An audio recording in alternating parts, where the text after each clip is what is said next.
What's up, people? It's your man, Urban Lover, reporting from the Urban live and direct. About to hit the gym. I got a Ravens hat on, got all purple on. You know why?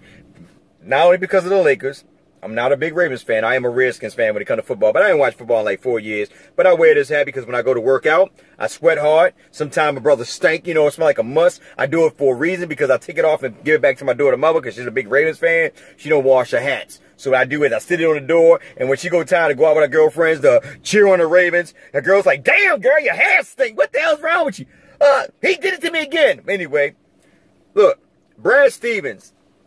I'm going to share this with y'all real quick. Brad Stevens, first and foremost, I got to turn the AC on. I'm getting kind of hot. I ain't need to work out yet. But Brad Stevens is a hell of a freaking coach. Before I even talk about what I want to talk about real quick, I just want to say this real quick. I know a lot of fans were a lot of upset, emotional, distraught based on the fact that they fired Dwayne Casey. When you watch Brad Stevens in the playoffs, and you see him, no Kyrie Irving, no Haywood, and you take a couple rookies, 2- and 3-year journeymen, a couple of vets, only one all-star, Al Horford, who's wishy-washy to me. I'm kind of glad the Lakers didn't pick him up because he's inconsistent to me. But anyway, you take that and you go to the playoffs, and you fight your way all the way up to Cleveland, where you take them to 7 games. And the only reason why LeBron James won is because, and I keep telling people over and over again, but I want to say something real quick. The only reason why LeBron James, they basically went to 7 games with him, and they lost. You know, towards the end, they kind of put it away, but they were still in the game. Jason Tatum was killing. I know we can sit there, go through all that. I don't try to get into all that comparison stuff. Jason Tatum was killing. I'm surprised they didn't go back to him towards the end, but it is what it is. But here's the thing I want to say.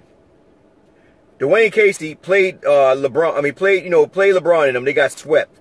So by right, he should have been fired. You still had an all-star with DeMar DeRozan. You had a good squad. Matter of fact, I think the whole team was there. Remember, Boston was playing with a bunch of, like I said, veterans, journeymen, and rookies. Their top players weren't even there. One was gone at the beginning of the season. But yet they were able to, take the Cleveland Cavaliers to the brink of almost elimination, and they just came up short.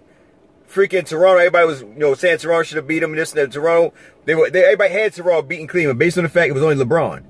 And they allowed this one man to beat the crap out of him. I got to respect LeBron. I try not to get into the comparison with him and Jordan because I see it all over Facebook and all that.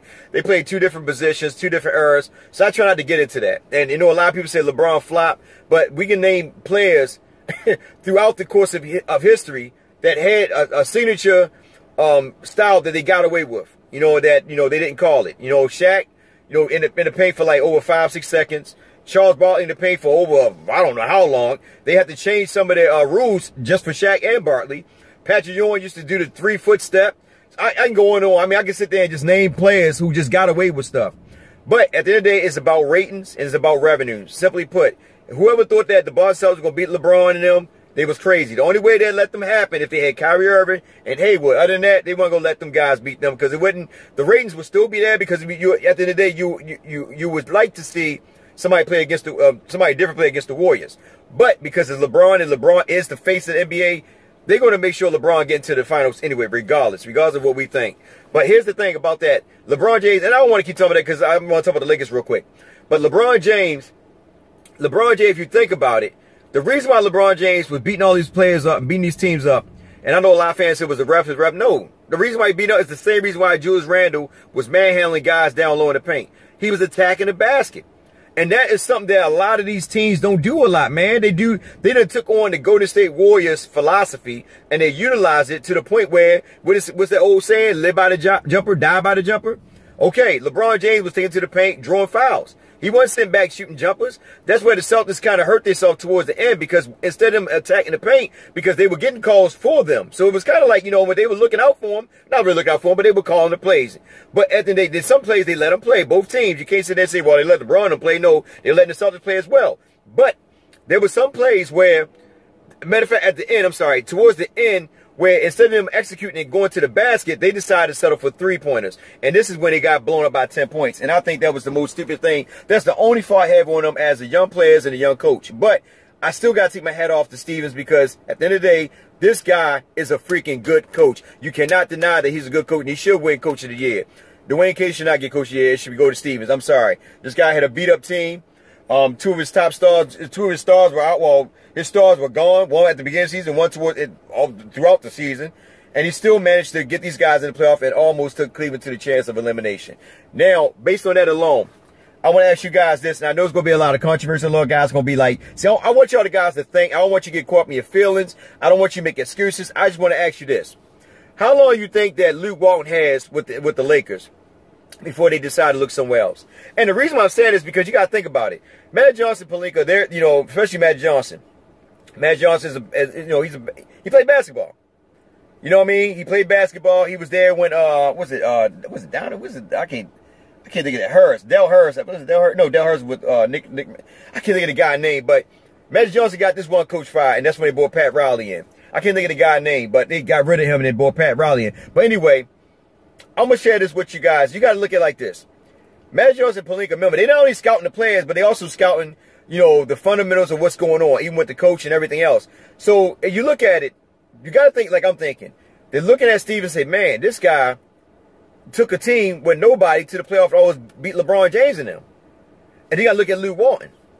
So here's the thing I want to state. Like I said before, and I said over and over again, you know, because everybody quick to, you know, try to like blanket Luke Walton and make it seem like that he wasn't part of the problem. Like I said, it was the front office, Luke Walton, and the players. The players with the free throws. I'm not going to say assists because they play high up-tempo type of play. And because they play high up-tempo, 9 times out of 10, they're going to have a lot of turnovers. But Luke Walton was the beneficiary of time management. How many times did he take players out the game that were hot in order to give other players a minute? His rotation with, you know, we already know about that. Not playing certain players. And, you know what I mean? Or not starting certain players. I know somebody will sit there and say, well, Julius Randle, you know, Luke Walton, this is an excuse. As they always say, well, Luke Walton, you know, he brought Julius Randle in only because, you know, Julius Randle was crying and he did, you know, after a while he deserved his spot. No, the reason why he didn't start Julius Randle is because Julius Randle, he even stated, Julius Randle was his best defender in the perimeter. I mean, not on the perimeter, I'm sorry, in the paint. And he was quick to, switch off on the guards. And he played pretty good. That's why they didn't play Zubac or Thomas Bryant and Bogut sometimes. Because Julius Randle was playing so good behind Lopez is the reason why he was actually doing that. But when we started losing, he had to change up his lineup, and that's when he started starting Julius Randle. It wasn't so much that he had to play for his position because there was nobody else better than him at that power forward position. But the fan base, they say, "Oh, Kuzma better than Julius Randle." You know, I mean, you know, as they say, you know, but Kuzma ain't had no defense. Kuzma just had shots. But anyway, what I want to ask you guys is, and I want y'all to think about this: how long do you think before Magic Johnson decide to part ways with Luke Walton? I'm just asking because I'm giving Luke Walton, this is his last season right here. This is what I'm giving Luke Walton. Especially on the fact that if we don't get nobody, they're going to break ties with Luke Walton. I think if we don't get nobody, they're going to probably break ties with Luke Walton after the end of this season that's coming up. Now, if we get somebody, it might be to his benefit only because if you get somebody like, say, for instance, you know, hypothetically speaking, we get LeBron James. LeBron James would love Luke Walton. Why? Because LeBron James is a coach on the floor. He might change up Luke Walton's style of play a little bit because LeBron James like the ISO play, the ISO set where, you know, I already know that everybody spread out and he just take over, passing somebody out there, and that limits some of the players' play. I'm going to talk about that later on because I still got the LeBron video drop, but I want to wait till, you know, we get in the finals. But my question to you guys is, how long you think that Magic Johnson is going to allow Luke Walton to coach the Lakers? I mean, like I said, this is be his 3rd year coming up. Now, I know a lot of fans say, well, he won 9 more games than he won the previous year, but you got to remember, there's a different lineup. You know, you got 2 guys in the draft that were pretty decent that nobody, fan base-wise, didn't expect. And they, you know, and I don't think Luke Walton expected. So these guys, you know, they came in and actually helped propel the team. And they played much better, you know, because they played hell of a defense. You know what I mean? So they had a chance to get rid of Miles, bring Lopez in, a scorer.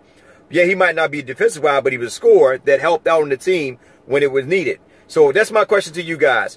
How long do you think it's going to be before Magic Johnson decides to part ways from Luke Walton? You think it'll be the end of this season? Or you might think that he'll let him go ahead and do his 4 years out? Or do you think he's going to continue on for the rest of the, re-sign him with some more years and let him play, you know, let him coach even longer?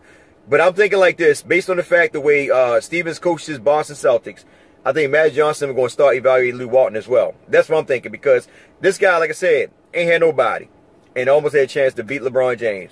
So when you see something like that, it's the same thing like when they're so focused on LeBron James and all of them, you got to think about the same thing when they come to some of these coaches too.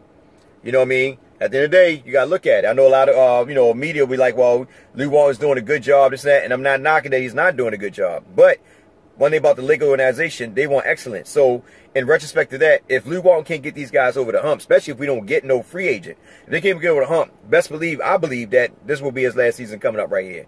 I think they will not fire him. They will actually get him to resign and step down. So it won't look bad for the media. They're not going to say, well, he's fired. They're going to say, well, Lou Walton decides to step down. That's how I'm going to do. If you're working in a corporation where you have relationships with the corporate, the upper echelons, what they usually do is if you've been in the company for so many years and somebody did something or they feel as though that you're not capable of now maintaining, the job and they're losing revenue and stock, instead they'll have a meeting with you and they'll just tell you, to step down. So that way when you go do your resume, it'll say that you resign. So that way it look good on your resume. So that way you don't look like, okay, he got fired. What did he get fired for? It'd be hard for you to get a job. But that's my take. I think that at the end of the day that Magic Johnson and Pelinka, Magic Johnson and Pelinka are going to look at this and say, you know what? Not only evaluate the players, but let's start evaluating Luke Walton as well. Because remember, Luke Walton was not Magic Johnson the boy. Luke Walton was Mitch and Jim boy. Even though he's cool with Jeannie, but Jeannie trusts Magic.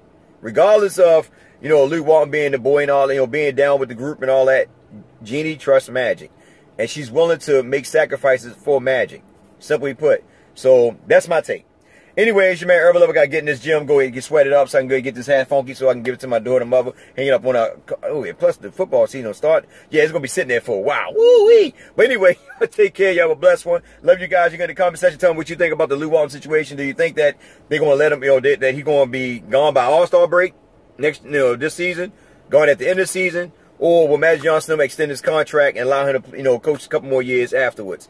Or will they make him resign? So, well, not resign, but like I stated before. But I want to hear y'all take on it. What y'all guys think? Anyway, y'all have a blessed day. Be safe out there. And most of all, I love you.